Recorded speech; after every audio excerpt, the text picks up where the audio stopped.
This video has been a long time coming. I have been putting this video off, but I feel like it is time for me to talk about this because this is something that the Lord has been putting on my heart to talk about, and I've just been like, Lord, where do I begin? I just didn't know where to begin. I had so many thoughts going through my mind that I didn't even know where to start the story or just how the Lord wanted me to testify and tell you guys about it. So yeah, this video wasn't actually planned out. It was a video that I've been wanting to do, but I just hadn't planned for it. And today I was already dressed and I got home early and I was like, you know what, I'm doing this today. We're doing this today, so here it is. So if you guys watch my videos, then you know that I posted a video back in January and I opened up about having a miscarriage last May. And if you follow me on my social media, then you may have seen my post where I opened up about having another miscarriage this February. May 2023, I found out that I was pregnant, and it was such a surprise for me and my husband because we had gotten to the point where we had stopped actively trying. Like, we had been trying so long. If you don't know, we have a 3-year-old. She's almost 4. She'll be 4 at the end of July. But I actually had a tubal reversal because I had got my tubes tied when I was in my early 20s. So I was really young when I got my tubes tied. And we were like, if we change our minds, then we can just get the procedure reversed. But what we didn't know is that it would be years before we could actually get up the money to get the reversal done. So I knew that I wanted more children, but I was going through a lot of spiritual warfare at the time that I got my tubes tied, and I just, financially, we were not well off at all. And I later ended up regretting getting my tubes tied. I actually didn't want to do it at the time, but like I said, I was going through a lot of spiritual warfare at that time, and I decided to do it. Fast forward to year 2019. The Lord finally made a way and we were able to get a tubal reversal. So I went through the procedure, and by the grace of God, we got pregnant on the first try. And we were just so excited because we had been wanting to grow our family for years, and it just, of course, it wasn't happening because I had my tubes tied. So we were able to get my tubes untied in September of 2019, and I was pregnant.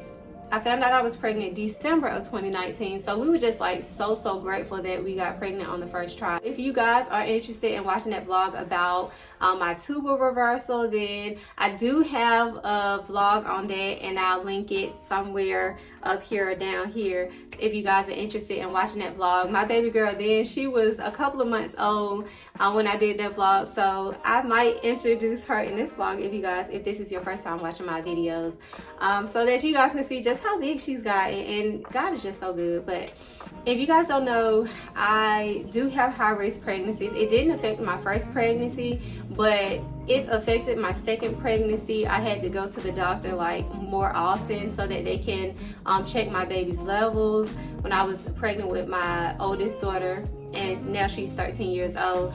But my condition wasn't as bad then, so I didn't really understand it at the time. I guess because I was so young, I didn't really understand to the extent of how serious it could get, because I have Rh sensitization, which means that my blood type is Rh negative and my husband's blood type is Rh positive. So if our baby has his blood type, then my body automatically assumes that the baby is a foreign object and just tries to destroy it. My body has produced antibodies to try to destroy what they think is a foreign object. So at the time when I had my daughter, I didn't have that many antibodies. By the time that I got pregnant with my baby girl, my antibody levels were like so high, and I didn't realize at the time how serious, like I said, it was until this go round. I was I was older. I'm in my 30s, so I was paying more attention to like my health. I was more informed about it, and I was more involved in my health care as far as making sure I knew what's going on versus I just didn't do that before. I put too much trust in like the doctors to tell me what I needed to know, but I feel like that was a mistake, and I won't go into detail with that. But I actually didn't realize it in the beginning of my pregnancy, because I was planning on I really wanted to have an at-home water birth, and so that was my plan. We were going to do like, I was going to have a doula, and I was going to have a midwife, like I would see a midwife and stuff like that. So that's what we had planned, and we planned our money for that as well. But I don't know if it was like my third midwife appointment, she actually did some tests on me, and that's when she informed me that my antibody levels were like at a dangerous level. And so I kind of still didn't understand what it was. I didn't take it serious then, but then so I looked into it, because she just refused to work with me. She was like, I had to see a specialist, and I was just so gung-ho about having my water birth and things like that, and doing things natural, and that I just really did not want to hear. But you know, we have to have discernment. I trust God, but I felt in that moment the Lord really was like, okay, look, you need to take this serious. So I looked into it, and I realized just how serious it was. And when I found out like my birth plan and everything that I had planned was not going to happen, it was so heartbreaking. I used to watch the TLC like baby stories, and I would always think that the women would kind of be a little dramatic when their birth plan didn't go how they wanted. And I thought that, for some reason, I thought that was just so dramatic until it happened to me, and I was like, oh my goodness. I was like, this is I don't know how to describe it, but I had waited for that moment for so long, and I just wanted it to happen how I wanted it to happen. So hormonal wise and all that mixed together, I just remember breaking down in tears when I realized, okay, this is not going to happen. I have to see a specialist. I had appointments like every single week. We had to drive, a good distance to go to my doctor's appointments, and they would do an ultrasound for me. So I had an ultrasound every week, and they would check like the baby's her blood flow, and my levels and everything. And so that was just a whole nother testimony. It was so stressful because being in my antibody level was so high, that meant that she could have suffered heart failure, and that's why they were checking her blood flow. If she was born, she could have had serious jaundice. Like, there were a lot of things, or she could have been very anemic. There were a lot of things. I was just really nervous about it, because they were saying how my levels were and everything like that.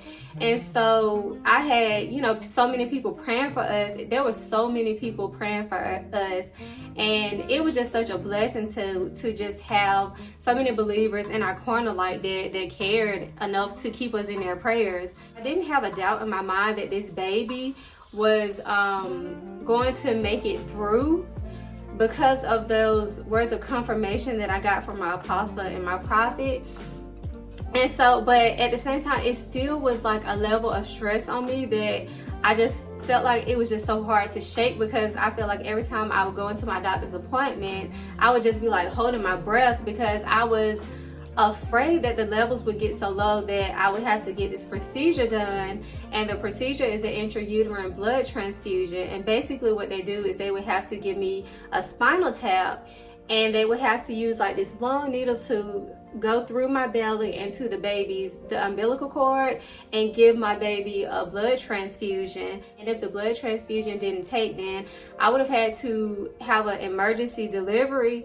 And so I was just like, I was still nervous about, that stuff. Even though I knew that God would keep me, I was still nervous about that. And I never wanted an epidural, because I was afraid of the long needle. So just the thought of going through the process was just so, it was just so intimidating to me.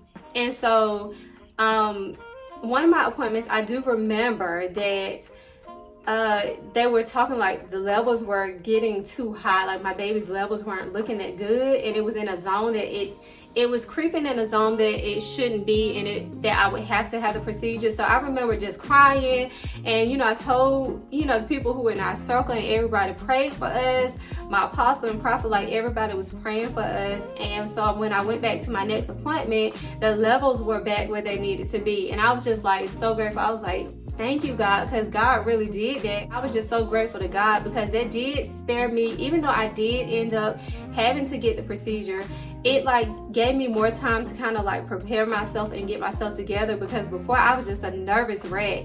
I don't remember the time frame from when, you know, her levels got back to normal, and when I had to actually have the procedure. I don't know the time frame, but I did end up having to get the procedure done anyways, and because her levels just, it was in a danger zone. So I had the procedure done, and the experience was not great. So my husband could not be in the operating room with me while I got the procedure, and I just remember, you know, them putting the spinal tap in, and I did feel a little nerve. I didn't know at the time, but it was a student working on me, and honestly, I don't think I would be comfortable with that again, even though I know they have to learn. But I wasn't told that. They told me that a lady that had, the anesthesiologist that had been doing it for so many years was doing it, so I just felt more comfortable with that, and I didn't realize it at the time. But anyways, I did feel a pinch of a nerve when they were putting the spinal tap in, but they were just like, oh, you sure you haven't done this before? Like, they really were like, I was so calm and I was so collected, because I knew if I didn't, like, I was just gonna lose it, because I was just so afraid. And so I don't know, I have something about like laying back and not being able to move. It makes me feel a little claustrophobic. So as soon as they, you know, had to put me down on the table, and they, you know, the spinal tap started to kick in, and I couldn't move like from here on down. It just, I don't know, it made me feel a little claustrophobic. So I don't know if that, along with how fearful I was, just created the perfect moment for me to just have an anxiety attack. But I just started feeling like I couldn't breathe.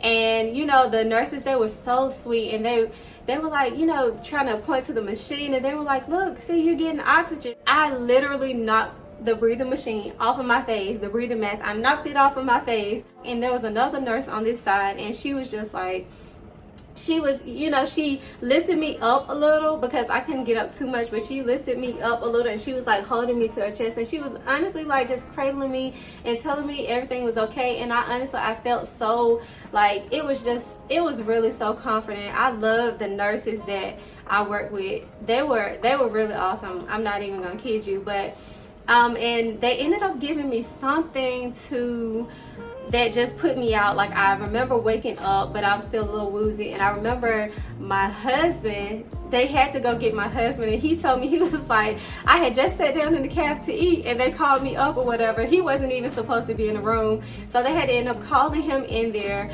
And I remember waking up to his hand on my cheek, and I remember his hand feeling so cool, but I felt so much peace in that moment. And I remember thinking that I had given birth or something, because they had something in front of me I couldn't see. I remember the nurses saying, oh, look at her poking out her little lips. So I thought that I had delivered. I was so out of it.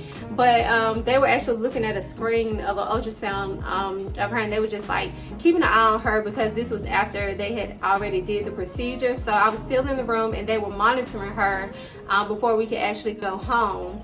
And so that was quite an experience. And after that experience, I could not, like, any procedure, anything medical that I had to get done, I had so much anxiety. And I know it was nothing but the enemy trying to come at me and make me doubt what God could do, because I never had anxiety attacks before. I never had anxiety, but after that, I had the worst anxiety. And even when I would go to the dentist, like, I freaked out in the chair at the dentist, because they gave me laughing gas or whatever, and I don't know, my body just didn't respond to it well, and I was about to freak out, and they had to like just remove it, and I had to be put to sleep. I had to reschedule and be put to sleep just to get a root canal. Like, it was that serious how my anxiety was. And I remember talking to my prophet, and I remember telling him about it, and I told him, like, you know, I don't understand why I'm having anxiety attacks like this and feeling anxiety like this, because I say Jesus, like, I try to calm myself, and I know that God is good. I know that God is with me, but for some reason I can't shake the feeling.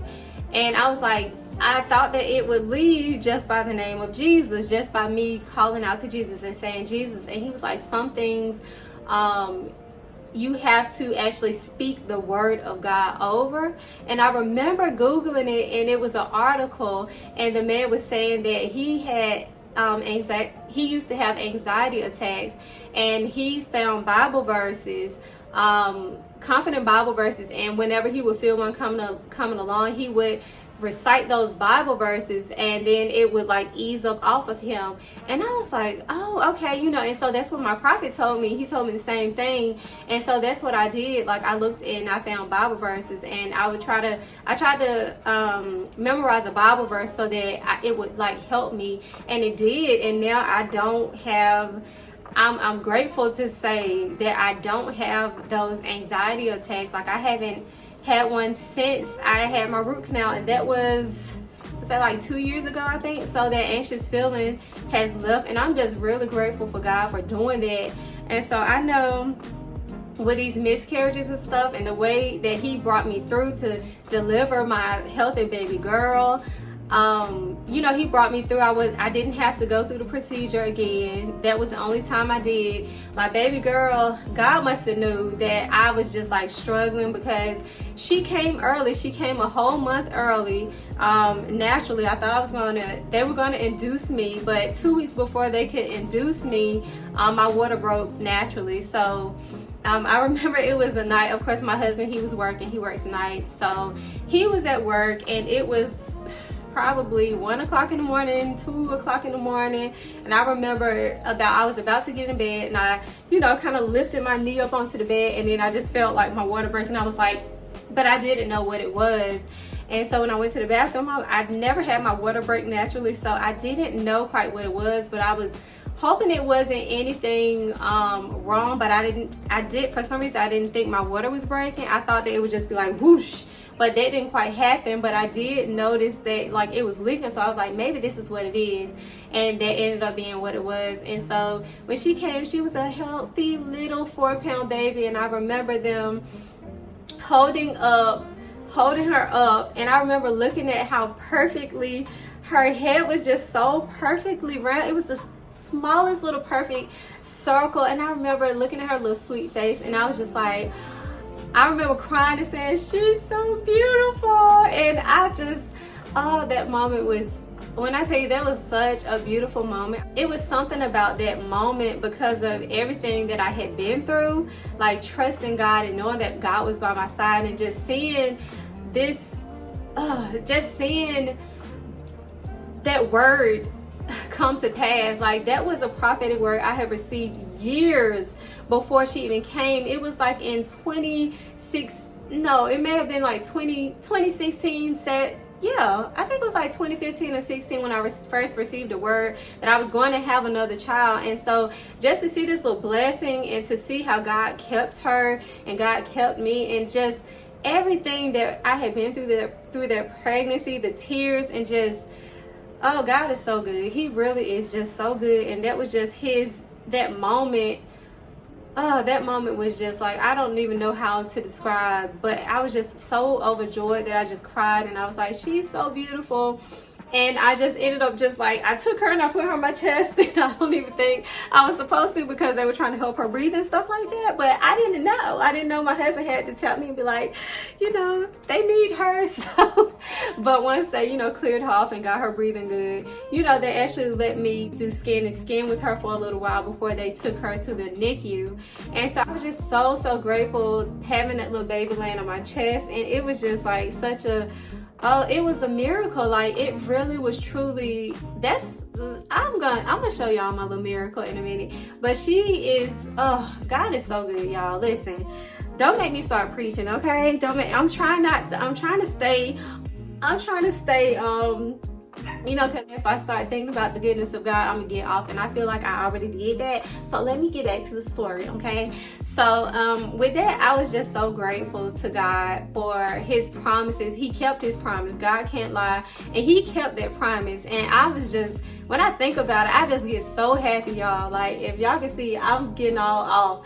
But God is so good. I did breastfeed her, so my cycle did take a while to come back on. We did want to try for another one, so I wasn't ready to wean her yet, so I was like, okay, my cycle isn't coming on. So I waited till she got a little older, maybe around, you know, when she started eating more solid. My cycle finally came back on, probably not too long after that. But it do seem like it took a long time to come back on. But once, you know, my cycle came back on, we started trying again, and we did want to have them close in age so that, you know, that's how we did with our older kids. And it was just like, I loved them having each other. I wanted to try to do that again, but we tried and we tried and we tried. We tried over a year and nothing happened. Like, nothing was happening. It was just like the Lord had closed up my womb, and I was so frustrated. I remember being so frustrated because I'm like, I don't understand. He just performed this big miracle for us. Why he not performing another miracle? Like, I was kind of getting impatient, and I was just confused. Like, Lord, like, what is going on? Am I doing something wrong? Like, we trying to live for you. We trying to, you know, do the right thing. We trying to grow the kingdom. And why is it not happening all of a sudden? We got pregnant so quick with our baby girl. Like, what's going on with my body? You know, and it really, it did seem like the Lord had just closed up my womb. And so we just like, we legit just kind of like stopped trying. We weren't trying to keep it from happening. Like, we weren't doing anything to keep it from happening, but I wasn't like tracking my ovulation or anything like that. So we just gave up on that. And we was like, you know, we just put it in God's hands. Like, we literally just like was like, our plans are not going. Not that they ever really go. Our plans ever really go as planned. But we were like, you know, we gonna give it over to God. It's in God. It's truly in God's hands now. And I remember we had a placement. If you guys don't know, we are licensed foster parents. So we had a placement of a baby girl. We had got a 5-month-old baby girl, and we had her for 6 months. And this was still, I think around this time, we had just like, we weren't actively trying anymore. So I struggled with that placement. I actually did a vlog on that where I talk more about that, and I'll link it here if you guys are interested. I'll link it somewhere up here or down here. But I don't know if everything happened so quickly or just whatever it was. But as much as I loved her, the baby girl that we had, I struggled with that placement, and it was just a lot. And I struggled to bond and things like that. Like, bonding was hard. I thought it would instantly happen, and it didn't feel like I thought it would feel. Like, foster care was just so different from what I thought. Even though I did my research, even though I took the classes, it was something that was different.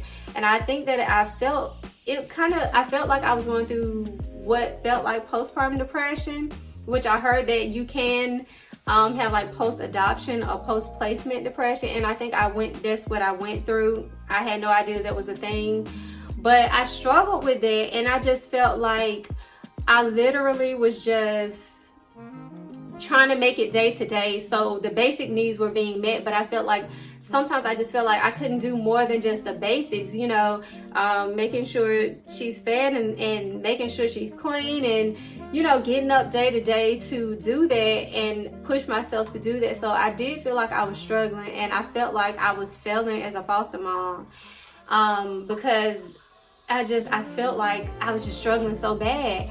And I felt so much shame and guilt about that. And I felt like God was just like, I don't know. I felt like he was disappointed in me, because maybe I was just so disappointed in myself that I wasn't the foster mom that I had hoped that I would be. Like, I hadn't hoped that I would struggle like that. So, when she finally left, there was a family member that was interested in taking her.